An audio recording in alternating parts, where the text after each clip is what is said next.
we tend to optimize for the appearance of competence versus really optimizing for learning and learning speed. And in many ways, it's not like on us. It's not a character flaw. It's not like something we do on purpose. It's really like more hardwired into us as a biology, as a biological response to how our organizations reward, essentially polish, right? And they punish mistake. There's a beautiful study from none other than McKinsey. It's a rare occasion that I quote a McKinsey study, but they actually asked a whole bunch of execs, like more than 1,000, what is the number one barrier to innovation? And what they originally thought, it's stuff like access to talent or the budget. And what they found is that the number one barrier there is fear of criticism and the fear of impact on your career. Welcome to You Might Try This, a podcast about learning how to lead without losing yourself along the way. Hosted by executive coaches Stacey Philpott and Cade Cowan. This show draws on 25 years of experience working with high-level leaders and brings those lessons down to earth. If you're navigating leadership for the first time, managing people, questioning old rules, and trying to build a career that actually feels good, you're in the right place. This is You Might Try This. Honest leadership advice for ambitious people who still want to sleep at night.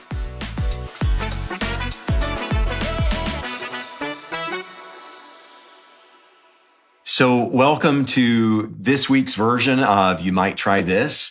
Our guest today, we're really excited to have. He spent his career at the intersection of disruption and learning and what it actually takes to lead when the ground beneath you is moving. It's such an impressive background. So he ran Mozilla Labs in Silicon Valley. He helped build the entrepreneurship program for Singularity University. And he's advised organizations like Google X and Nike on how to navigate the exponential change that so many industries are facing. And he's also, I'll just say, one of the most interesting people. His new book is called Outlearn. And the argument that he makes is really going to question how you think about failure, strategy, and your own career. So very happy to introduce Pascal Finette. Pascal, welcome to the podcast. Welcome to You Might Try This. Thank you so much for having me. I'm a huge fan of the show. I already mentioned this. I literally listened to your last episode this morning, and I can't wait to dig into this one. Well, thank you. Look, we have a special affinity for anyone who listens, so we appreciate it. So let me get started. So Pascal, you've spent, as I've said, years helping some of the most sophisticated organizations in the world think about the future. What's the most common mistake that you're seeing smart, ambitious leaders inside of those organizations making right now? In a nutshell, it's this notion that we optimize for the appearance of competence. And for anyone who has listened to your podcast, that seems to be a recurring theme in the conversations you already had. So if you haven't listened to the previous episodes, go back and listen to them after you listen to this episode. But we tend to optimize for the appearance of competence versus really optimizing for learning and learning speed. And in many ways, it's not like on us. It's not a character flaw. It's not like something we do on purpose. It's really like more hardwired into us as a biology, as a biological response to how our organizations reward, essentially polish, right? And they punish mistake. There's a beautiful study from none other than McKinsey. It's a rare occasion that I quote a McKinsey study, but they actually asked a whole bunch of execs, like more than 1,000, what is the number one barrier to innovation? And what they originally thought, it's stuff like access to talent or the budget. And what they found is that the number one barrier there is fear of criticism and the fear of impact on your career. So we build these weird theaters of certainty. It's like you do these like ROI projections for stuff, you polish stuff, until it ends in this like beautiful diamond shape, but you have actually no idea if it works. And so we tend to kind of like put the bad news, we brush them under the rug, and we try to like keep up this appearance of everything is fine. And really what we're doing is we're depriving ourselves of the opportunity to learn. And I would imagine that's truer in some firms than others. I mean, when I think about some of the high science firms that we work inside of, when I think in, organizations full of incredibly smart people, I would imagine that's perhaps even truer. Yes and no. So I do think that if you have an organization, I at least saw this, if you have an organization which is really built around the scientific method, which is the idea of like falsifying your hypotheses. And you see this a lot in, like biotech, pharma companies, that kind of stuff. There you have less of it because it's just so ingrained in the way like people think. The moment you get out of that, I think you see it prevalent everywhere. Very interesting. So where we do follow that scientific method rigorously, we expect that failure is part of it. And so we accept it in those organizations perhaps a bit more readily. Yeah, and even more so, I think the scientific method starts with the idea that you falsify your hypotheses, right? You start with this idea that you say, I am wrong. Let me just double check if I might be right in the end. Yeah. And how many times do we hear executives start with, I'm probably wrong? Very rarely do we hear that. Well, also, quite frankly, when they say I'm probably wrong, they actually mean I'm 100% right. Don't dare to challenge me. I'm just hedging. So, Pascal, you've got this theory at the center of Outlearn, the book that's coming out that sounds simple, but actually a bit radical. There's a bit of a tease for people. Can you tell us about that? Yeah, for sure.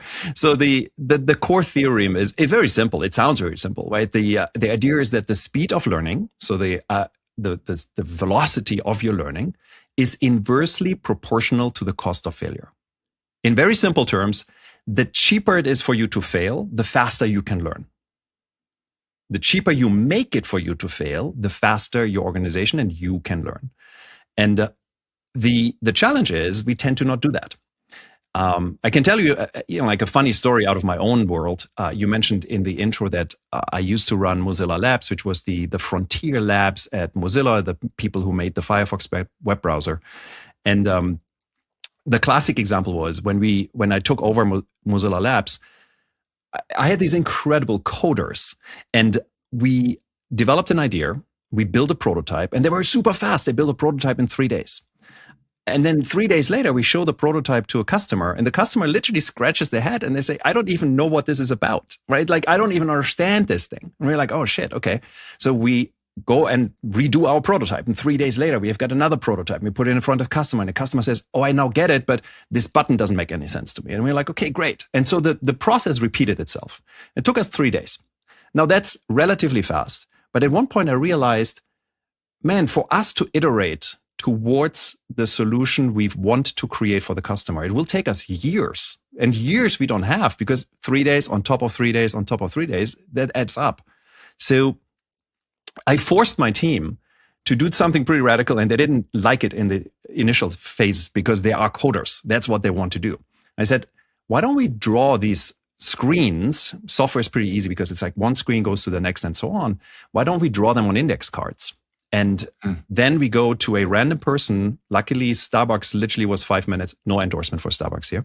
But Starbucks was 5 minutes away from my office. So we could like take our stack of index cards, which took us 2 hours to draw, go down to a random person in Starbucks, say, hey, we're going to buy you a cup of coffee if you look at our little prototype. 80% of people said like, this is fun. Of course. Hell yeah. And I get a free coffee.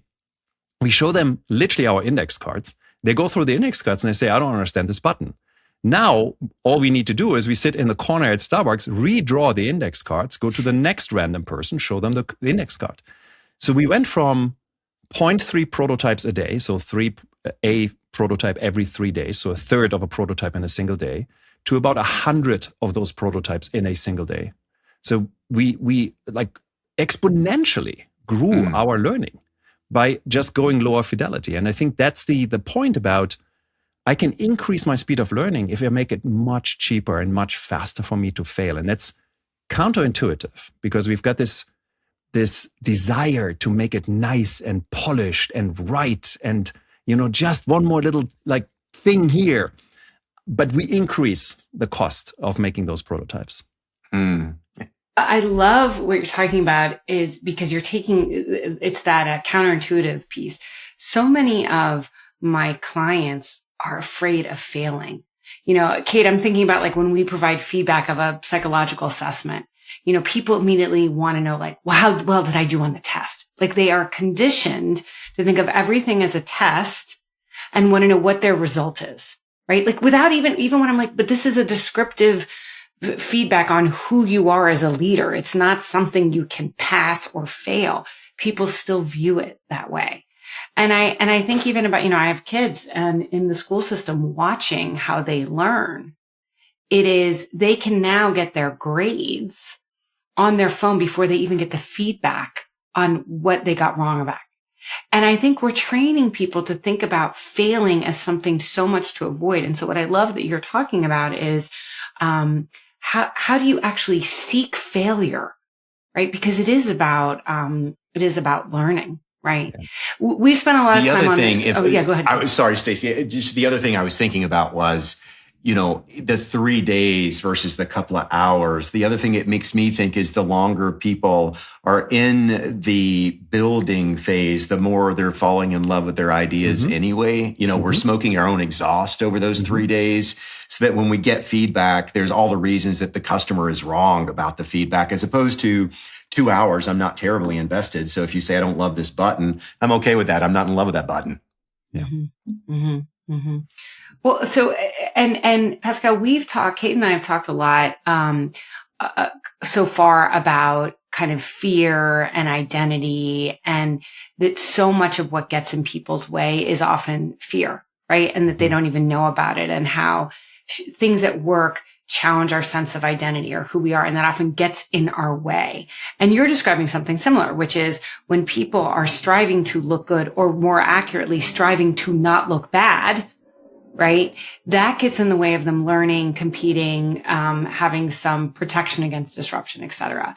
And that fear of looking bad also sounds like it's happening on an organizational level. So we've talked about it from an individual, but how are you seeing it at an organizational level where that kind of, we don't want to look bad kind of takes over, if you will?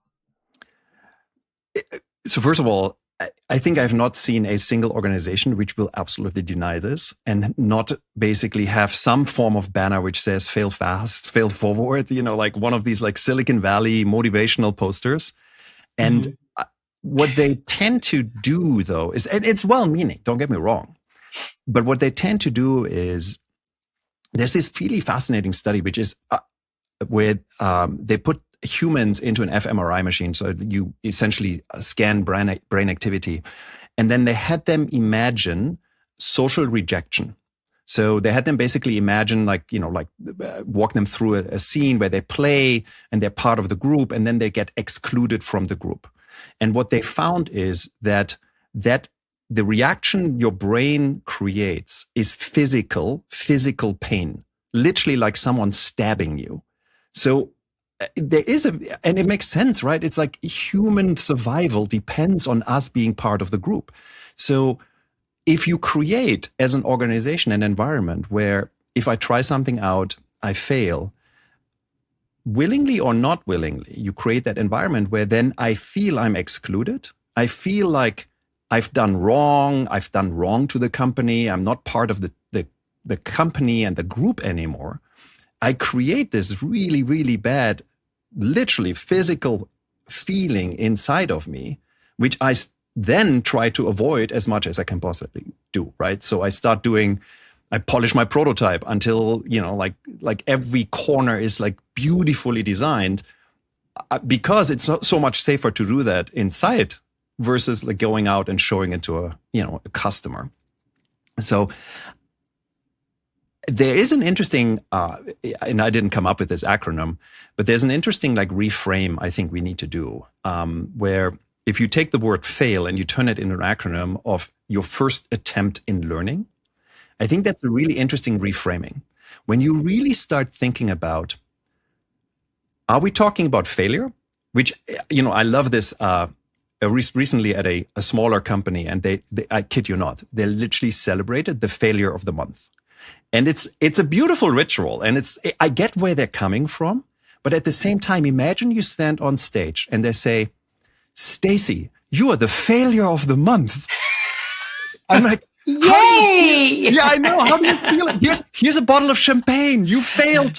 So spectacular. I'm like, how do you feel about that? Right? Like my words matter here. She would not take that well. I know, right? But words matter. I think words matter here. And what we should really do is, instead of doing this whole failure thing, just focus on the learning. Like, in every failure, if you excavate it, is insane amount of learning. And if I then go and reframe this whole thing, then I can get to, hey, Stacey, like Stacey is the person who learned most this month because she was, brazen and tried things out. And, let's talk about the learning and anchor those learnings. Pascal, you told Cade and I a story once, I think, about what happened when your first company didn't go, let's say, exactly as you planned, which often happens. I know I work with a lot of founders, and what I've learned from working with founders is most companies that are founders, the company that succeeds is not the first company they founded. That doesn't happen, right? Because they have to learn. So, but you told this great story about how different people reacted to you talking about that. Can you share that with us? Because I love that story. Yeah, it's also a bit of a cultural story. So I grew up in Germany. So for everybody who's listening and thinks like, this guy has a weird accent, that's where it comes from. So I grew up in Germany, founded my first company in college during the first .com boom. So this is like mid-90s, late 90s. It went fairly well until it didn't. .com crash happened, company went under, I went bankrupt, which is fine. In Germany, and I think that's also a cultural, at least at the time, still was. It's much better now, but it was a cultural anchoring in that environment. People literally came to me and when I told that story, said, "Oh my God, that's terrible. How do you feel? Like you went bankrupt. That's like the worst thing ever." And I do remember very distinctly, shortly thereafter, it was my first time in the United States. I'm in San Francisco. I'm in, again, Starbucks. No advertisement here. But I'm in a Starbucks. I stand in line. There's a random person. We get to chat. And I tell him the story. And he looks at me and says, like smiles and says, "Wow, that's amazing. What did you learn?" And for me, that's the right question to ask. Because very clearly, I've got battle scars. I learned something. Secondly, it was the moment I knew that I need to leave Germany and move to the United States. If people ask that question of me, I'm like, that's the right environment because it's indicative of like, what is the questions we should actually ask. And again, like, I think there's a part in there, which is if you are looking as a leader, very often when we do, for example, a post-mortem, and I kind of hate that word, but that's a whole different story. But when we do a post-mortem, when we look at a failure and we analyze the failure and we try to excavate the learnings, we very often start with a point, which is what went wrong. And that already sets the wrong stage, I think. It already sets you up for being defensive, as in like, oh, it's not my fault. Like, don't, like we tried everything we could, stupid customers. But instead, if you ask, what worked? Like, what are the parts in this thing you did? Because very clearly something worked. Like, I don't know a single failure where it was so catastrophic that there were not at least parts which worked. So really refocusing allows you to ask this question, like, what did you learn? And it becomes a journey of discovery rather than this doom scroll down the hill of a blame game, people becoming defensive, we're triggering their amygdala and, people feeling like, oh my God, I'm not part of the group anymore. And this is the end of my career. And, and then it just goes downhill and people shut down. Wow. I know we've all had the experience of sitting in those post-mortems.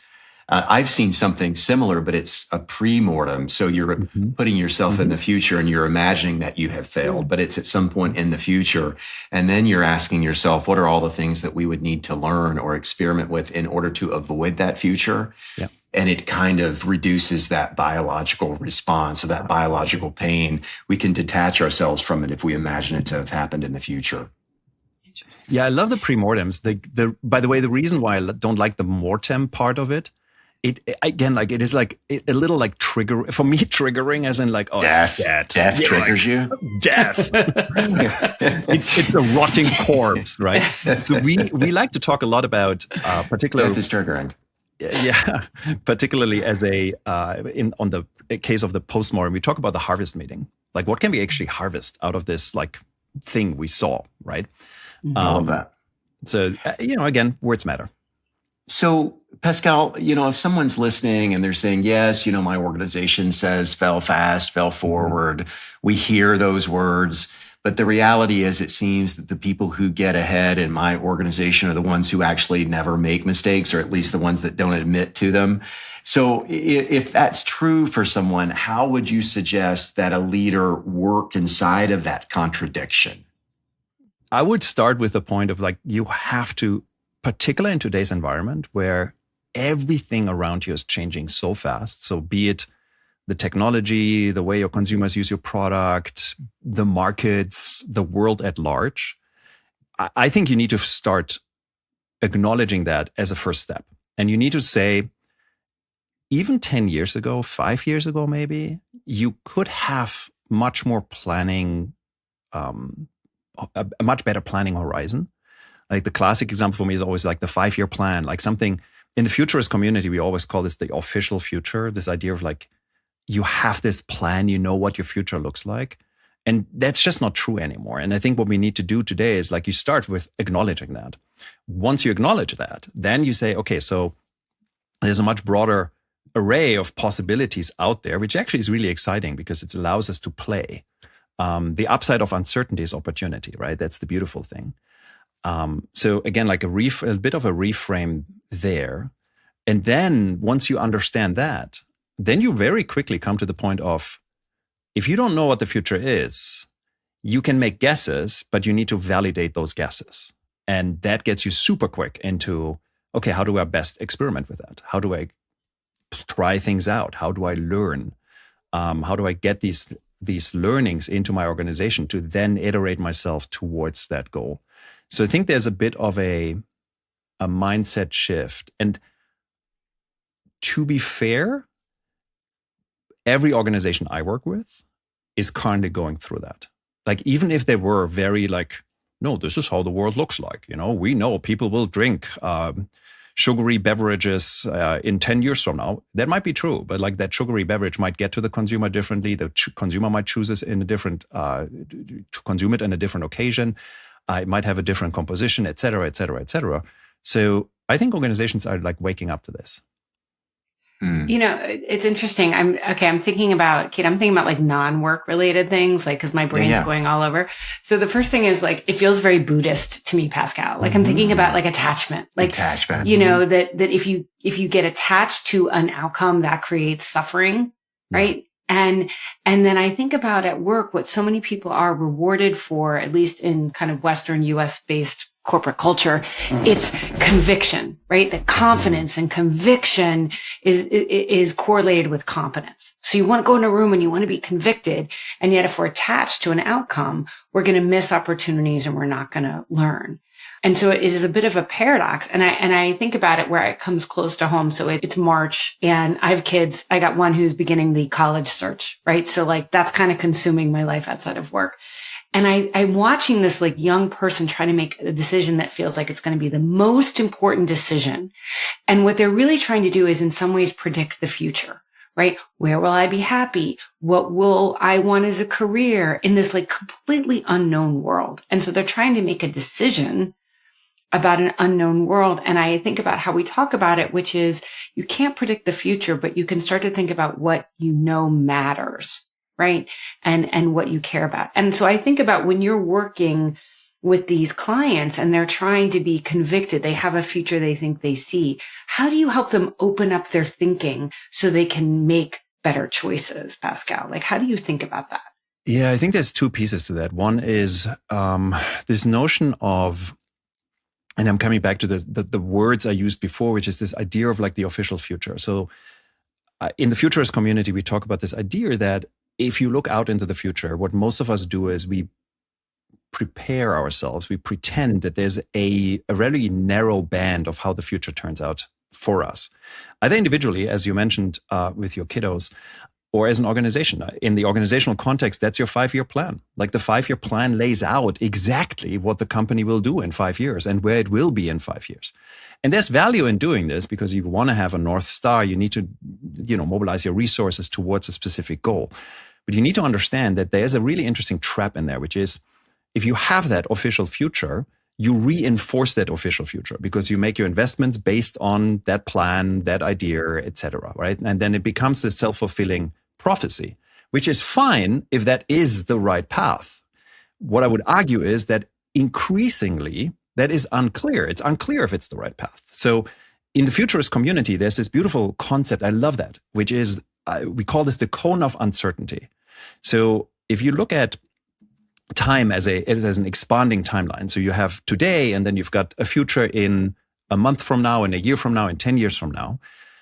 You realize that there's a widening cone of possible and probable futures, which, opens up. There's like in 10 years, like God knows what the world will look like. So once you understand this and you can read a little bit more of the boundary conditions, kind of like understand like the breadth of it, you can actually start creating preferred futures. You actually allow yourself to see many more opportunities where you say, well, do we really need to do this? Like maybe we can do this instead. And this allows you, again, like it opens your aperture, ultimately. It allows you to see more. And then it allows you also, hopefully, to experiment a little bit, to see which of those futures is a future you want to create. So for me, really, the most important first step in this on this journey is really this idea that detach yourself from this idea that there is a singular future. The other thing I want to say is, and this goes back to our friends over at Amazon, Jeff Bezos introduced this concept at Amazon, which I really like. He talks about decisions as one-way doors or two-way doors. And I love that because so often we look at a decision. I mean, Stacey, your kiddo, when they look at college, for example, for them, it's a one-way door, right? They say, if I choose college, this will determine the rest of my life. And in reality, you can choose college. And quite frankly, if it sucks after your first semester, I'm pretty sure you're fine. Find a different college, leave. It's a two-way door. You can you can walk it back and remake that decision, right? You picked the wrong major. Yeah, sure. You lose some time, but ultimately you can undo it. And Pascal, I think in my life that I now know there are a couple of irreversible decisions, and they're so few that sometimes when I'm with my clients who get really hung up on stuck, is I say, what aspect of this decision is reversible? Meaning, don't try to have it figured out before you make the call. But if you walked it, what parts, if you learn new information later, can you change? So you can keep moving and have momentum. And I don't think we think that way. And I think it's what you're saying, which is we're afraid of making a mistake. And that really shuts down our creativity, is what I'm hearing from you. It's really, really interesting. Tim Ferriss, the guy who wrote the 4-Hour Workweek and a bunch of other books, in one of his books, he has got this notion, which I read it and I was like, oh my God, this is both on the corporate, but particularly on a personal side, is so true. He basically says, if you're looking at a decision, something you want to try out, and the chance is not that you will die, you will be seriously injured, or you will be absolutely ruined financially or socially, there is no reason for you to not try it out. Because the risk is just not there, right? Bad luck, you stumble, you tried something. I hate dancing, so try ballroom dancing. Worst case, I step on my partner's toes, and I'm the worst ballroom dancer on the planet. Who cares, right? So just try it out. And I think we really need to detach ourselves from this unbelievable fear of oh my God, I made this decision. It's going to change everything. It's the life is over. It is not. Mm-hmm. Well, and it goes back, I think, to your original point that you made, which is we put such a premium on appearing competent, right? And so it's not about death or serious illness or being maimed. It's about looking expert in all things. I can remember being at a retreat one time where it was a leadership development initiative, and we were actually going to be riding horses. And the lead wrangler, the lead cowboy, came in and he wanted to talk to everybody about their horseback riding experience. And these executives around the table, we started going around the table and everybody was describing it. And these execs would say, well, I've not been on a horse in 20 years. I'm not an expert. And the lead wrangler stopped after like 2 or 3 of those similar explanations. He said, guess what? If you've not been on a horse in 20 years, you don't have to tell me you're not an expert. I know that. But these guys were working so hard to like explain why they weren't absolutely stellar at riding a horse. Again, appearance of competence over all things. Yep. Totally. So funny. It's so funny. Yeah, go ahead, Cade. Go ahead. Yeah, Pascal, and I think we've hit upon this to some extent, but I've not heard you name it. You talk about the coat hanger principle. Yeah. Can you talk a little bit about that? Yeah, it's a similar story to my Mozilla story. So a really good friend of mine, Tom Chi, he was part of the team which originally built Google X, which is the moonshot factory, or was the moonshot factory over at Google. He was the guy who was responsible for design. And he tells an interesting story. So when they originally designed Google Glass, those augmented reality glasses, which ultimately turned out to be a failure, but technically very interesting product. They sat in a room and were debating. First of all, we're debating what they want to build, and their original brief was from Larry Page, who's the co-founder of Google. What would the world look like if Google is in your brain? Now that sounds pretty terrifying, but it's an interesting question, right? So this idea of like, if you could access Google, like just by thinking, essentially. And, from there, it's a pretty quick step to say, well, it would be really nice to have like all these like functionality inside of your field of view. So you create these smart glasses. There is precedent to that, which is if you're a fighter pilot, for decades now, you wear these helmets which like project information into your field of view. So the team sat down and said, okay, so let's build this. And very quickly, they came to the question of what color does the display need to be? And the team then engaged into what Tom, I love that term, coined the guessathon. And I'm pretty sure everybody who's listening to this has been in a guessathon. The guessathon is nobody actually knows, but everybody has an opinion. Everybody, to your point, Cade, competence. Everybody like feigns competence and, talks basically. And the guessathon is typically won by the person with either the highest level of conviction or the highest level of stature, like, highest in the To rank. your point earlier, Stacey, conviction, right? Exactly. So in this meeting was Sergey Brin, who's the other co-founder of Google. So very clearly a person A, who's very high up in the food chain. It doesn't get higher.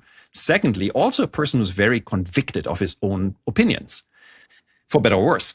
And he said, well, here's the reason. Like, the thing needs to be red. The display needs to be red for 2 reasons. Number one, scientifically, red has the least photonic strain on the eye, which is the reason why in a submerged submarine, we switch on red lights. When you are out in the night, want to see the night sky, you use red lights. So it's least strainful on your eye. Secondly, every interface in every science fiction movie is always red. Just think about HAL 9000 from Space Odyssey, etc. So what normally every company would do is they would build a prototype, right? And like spend, I don't know, $100,000 on the first prototype and then $500,000 on the second and like build it in red and then eventually put it in front of a customer. What Tom said was, we have no clue what the right color is. So how do we prototype this in the quickest possible way to get an insight? And this is the coat hanger. So he said, hey, wait a second. If we had, at the time, we had these Pico projectors, which are these tiny little projectors. If we take a projector and hang it off someone's ear, and we put a little sheet of plastic in front of him, we could project onto this Pico projector. We just hook it up to a laptop, we put it into a backpack, and we take a coat hanger to build this contraption. So they spent $500 on the hardware, wired this thing together, put Microsoft PowerPoint onto the laptop to simulate the interface. And then, because it's PowerPoint, you can just change colors, right? So they call, because Sergey Brin was in the meeting, so they call Larry Page, the other co-founder, and said, hey, Larry, we've got a prototype. It took them 2 hours to build this thing, right? 2 hours later. So they call Larry and say, hey, we've got this prototype. First question, do you think, now that we've put this prototype on you, do you think it's even useful to have this kind of information in your field of view? And Larry immediately was like, yeah, this is really cool. Like I can see, like, say, for example, instructions where to walk when I'm walking. And then they started playing with the colors. And they put on red. And Larry is like, I can't see this. It's like so like photonically non-dense that I can't see it. I can't make it out. So they played around and found that the most photonically dense color, which is white, is the best color to use. Took them 2 hours, $500, prototype done. That's the coat hanger story. So, often when I tell that story and sit down with the executives, I'm like, what's the coat hanger to test your assumption? And it's a good question, actually, to mull over. Great question. It's a great question. I heard a story of a retail bank they were playing with the idea of what a retail bank setup should be. Mm-hmm. And you can imagine how that might go, right? You build a new retail bank and you outfit it. And these folks actually they cleared out a large meeting room in their headquarters, and they used cardboard boxes to simulate and then they just had some of their own employees come in and kind of walk through to see what the flow was like. And that was kind of their first set of experiments. Did it very cheaply, kind of like a coat hanger experiment in that regard. Yep. And here's the interesting thing. So because we have now AI, I tell you an interesting story. Just yesterday, I was on the phone with a CTO of a very large accounting firm, like multi-billion-dollar accounting firm. And he tells me what they're now doing with AI is they're vibe coding. So they have an idea for a product they want to use. They vibe code just the interface and some like very basic stuff. It takes them like 2-3 hours, right? Like using Claude Code, like just writing a throwaway prototype, and then immediately give it to their constituents, their customers. So they try it out. They see immediately what works and what doesn't work and get the feedback loop going. And then they can make a decision, when they find something which actually works, then they can clearly make the decision, okay, now we're investing time, energy, money into trying this out. So I think we're living in this golden era because the tools have become so easy, it's so cheap, whatever. The other thing he told me, which is really interesting, they even use AI as a customer, right? So they have AI agents who they gave personalities. And then they basically give these AI agents the idea and say, hey, take a look at this screenshot of a prototype. What do you think? And let it roast it. And here's the other interesting thing, which I also learned. People tend to be much more receptive of feedback from an AI than from a human because they don't take it personal. If I say as a human, I say, Cade, that prototype sucked. I don't understand it. You'll be like, oh, I'm offended. I'm excluded from the group. I feel pain. If the AI says, Pascal, your prototype sucked, you're like, whatever, AI, it's fine. Yeah, thank you. May I have another? Yeah. I tell you funny things. Like I just wrote this book, Outlearn, and we did a lot of the editing, not the writing, but the editing in using AI as a co-pilot, essentially, which works really, really beautiful. And at one point, the AI literally pulled apart one paragraph of mine and wrote, Pascal, you can do better. And I was like, that is the best answer ever. But honestly, if I would have been on the phone with an editor who said, Pascal, you can do better, I would be like, you jerk, Stacey and I have had fights over things she said that I love for Claude to say to me. Hey! I don't know what you're talking about. I'm so gentle. Pascal, there's another thing in what I love is you're talking about like prototyping and failing fast. And there's another thing that you've taught me, which is how observant futurists are, right? And that, I used to think of like, oh, well, only, certain really smart people see trends, right? And that's important. And what you've taught me is, kind of this like almost like a practice, like a meditative practice of looking at what sparks your interest and starting to look at it and sort of question what it means. Can you talk a little bit about that practice that you do? Because I think it's really helpful for leaders. Yeah, absolutely. And it really comes down to like something the two of you teach so beautifully in your programs, which is curiosity. So the interesting thing is that what we tend to do as humans is we look at something and then we compare it to our frame of reference. The science fiction author, there's a science fiction author who once described this as a circle looks at a square and sees a badly made circle. And so we kind of compare like the world to our frame of reference, which is good because it's a heuristic. It makes decision-making faster and it allows us to function in a world which is hyper complex. The problem is that very often when you see the future, when you see new forms of the future, they arrive for you in a very, very awkward, typically non-polished, not really well-working version.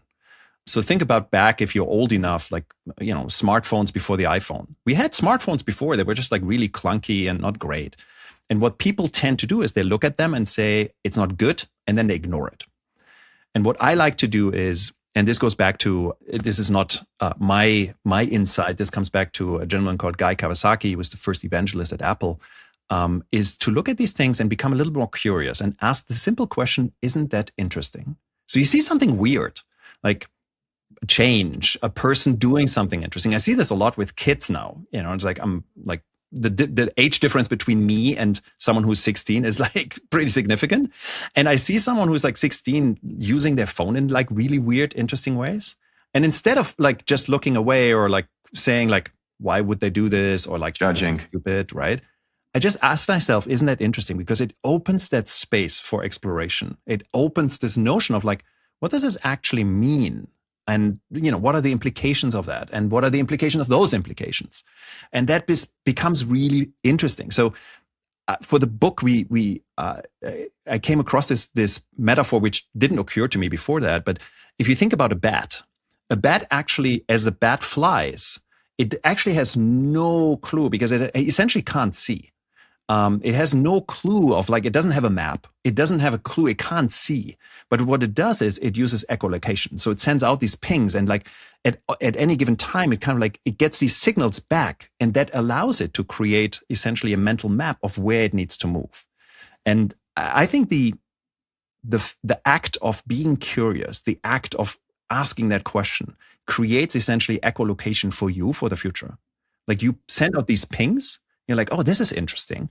And then, oh, this is interesting. And this is interesting. And if you ask that question, this isn't that interesting once a day, 365 days later, you've got 365 insights you didn't have before. And that creates this much more textured map of what the future could look like. I love that. The practicality of that. Sure. Go ahead, Stacey. I was going to say with Cade, you and I are going to say the same thing. What we wanted to do with this podcast was really help people think about what are tangible things they can do. And so what I love about that is it is something tangible, starting that practice of saying, isn't that interesting? I mean, I know there are a couple trends. I remember when I started to notice that like pets were going places that pets used to not be able to go. Right. And I was like, oh, that's interesting. I wonder what Pascal means, and kind of got curious about that as a trend of being pet parents. But lots of things. Anyway, I find that fascinating. What are some other maybe experiments or things that, listeners could practice or try to do as we kind of close out? We'd love to get your thoughts or recommendations on that. Yeah, super practical. Again, like just asking, isn't that interesting is a really good first step. If you want to do it a little bit more as a practice, I highly recommend just jot it down. Like when you see something, just like, jot it down and like revisit it over time, build an inventory of like interesting stuff. The other thing I really like is this notion of, and we talked about this, is lowering the cost of failure and becoming faster at it. What is the quickest, fastest, cheapest way to test your assumptions? So we talk about this like the 1-day test idea. So if you have an idea, you have a problem to solve, ask yourself, what is the thing we can do, build, try out, use AI for, whatever, which allows us to test this assumption in a day instead of a month or, half a year or a year or whatever it is.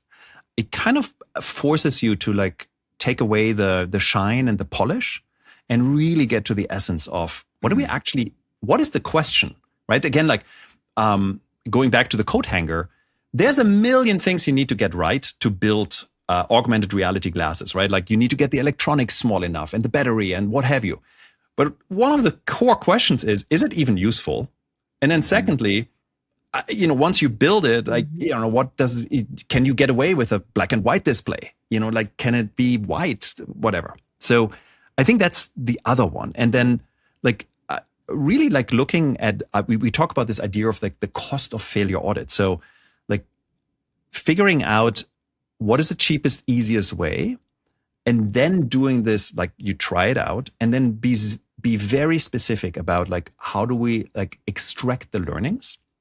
There's a really fascinating study being done by a gentleman called Dashun Wang. He looked at like an insane amount of data. He looked at 700,000 plus grant applications, so scientific grant applications. He looked at 170,000 startups. He looked at 58,000 terrorist attacks of all things. And he looked at, if I look at the ability to learn, so to try things out, to learn, and then to incorporate this learning into my next iteration, is this actually, can I show in the data that this has an impact on the success? And intuitively would say yes. Interestingly enough, nobody has ever proven this until Dashun did this study. But what he found is actually even more interesting. He found that it's prescriptive of future success. So if I know in advance what your ability is to try things out quickly, what your ability is to learn from it, and what your ability is to take those learnings into your next iteration, I can actually prescribe how successful you will be in the future, which is wild. So again, in very practical terms, turn yourself into an experimentation machine and focus on the learning. And really, again, learning. It's not failing. Learning. You don't fail until you like decide, okay, this doesn't work. And yeah, sure. But then even then there's learning, right? So really focus on the learning. Fascinating. Great reframe. Pascal, when is your next book, Outlearn, coming out? And where can people find you if they want to learn more about what you do? Because, you know, obviously you have incredible gems and a lot of wisdom here. So tell us more about that. Yeah, a bunch of things. So book comes out towards the end of April. So we're in the final stretches, just basically getting like the last polish done. So end of April, you'll find it on Amazon. Super easy. It's going to be print, audio eventually. Like this comes a little later. And then ebook, of course. And the easiest way to find me is if you go to our corporate website, Radical. So this is rdcl.is. The one thing I highly recommend is we write a briefing, a newsletter we send out twice a week with our latest insights, research, which we share widely with our community. So that might be one of the best points for you to know what's happening in our world and to see a little bit more, a few more slivers of the isn't that interesting world, because that's the question we ask ourselves literally every day. That could be a fantastic resource for people. Thank you for mentioning that one. Pascal, thank you so much. It's been a joy having you. We knew that it would be, and of course you've delivered on that. So again, thank you very much. Thanks for having me. This was so much fun.